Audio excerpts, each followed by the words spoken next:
Today's episode of Off the Timeline is titled Oklahoma Entered the SEC Too Early and It Changed Everything. What if Oklahoma didn't enter the SEC because they were desperate? They entered because they thought they were early. And for a while, that looked brilliant. But by the time the rest of college football caught up, Oklahoma had already paid a price they couldn't undo. Not on the field, not in recruiting, in control. And now let's set the table here.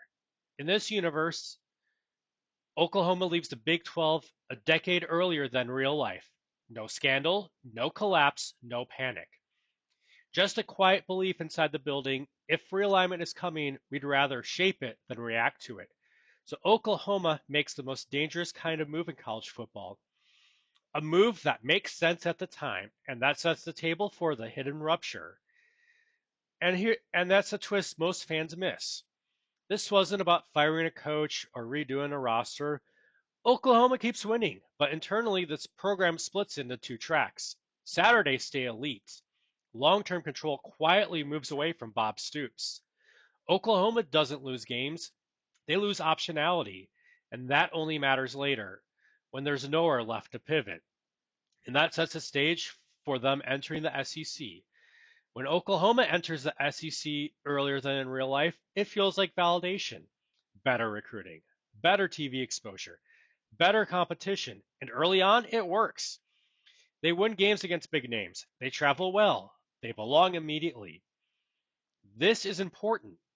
Oklahoma is never bad in this universe, and that's what makes what happens next so brutal.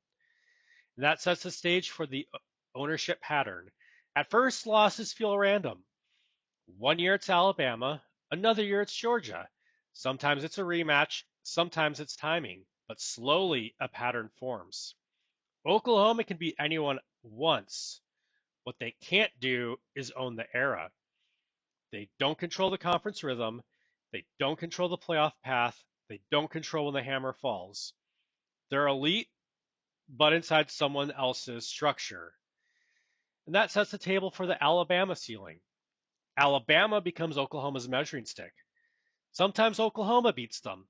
That's not the problem. The problem is when. Regular season wins prove Oklahoma belongs. Postseason losses prove who decides the outcome. Alabama doesn't just beat Oklahoma, they define Oklahoma's upper boundary. And Oklahoma can't schedule around it, can't avoid it, can't vote it away. And that sets the table for the Georgia era. And then comes Georgia. This is worse because Georgia doesn't dominate Oklahoma with history, they dominate with timing, defense heavy, physically mature, built for the late season grind. Oklahoma starts realizing something uncomfortable. We didn't enter a league, we entered a rotation.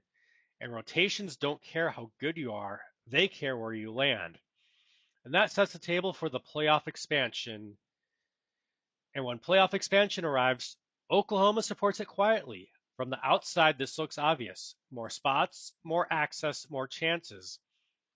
But internally, Oklahoma understands the trade off. Expansion doesn't break hierarchy, it freezes it.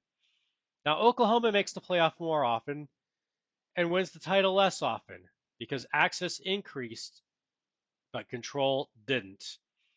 And that takes us to the modern day in this alternate universe of 2025 and what Oklahoma has become.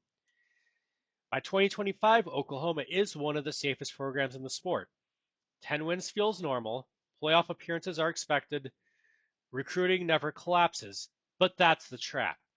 They're no longer chasing chaos, they're maintaining infrastructure. Oklahoma isn't oppressed, they're installed.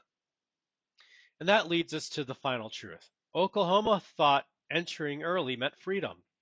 What it actually meant was permanence.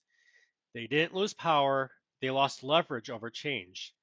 And in modern college football, that's the difference between winning sometimes and owning the era. So here's the real question. Did Oklahoma play this perfectly, or did they win the realignment game too soon? Because once you become part of the structure, you don't get to rewrite it again.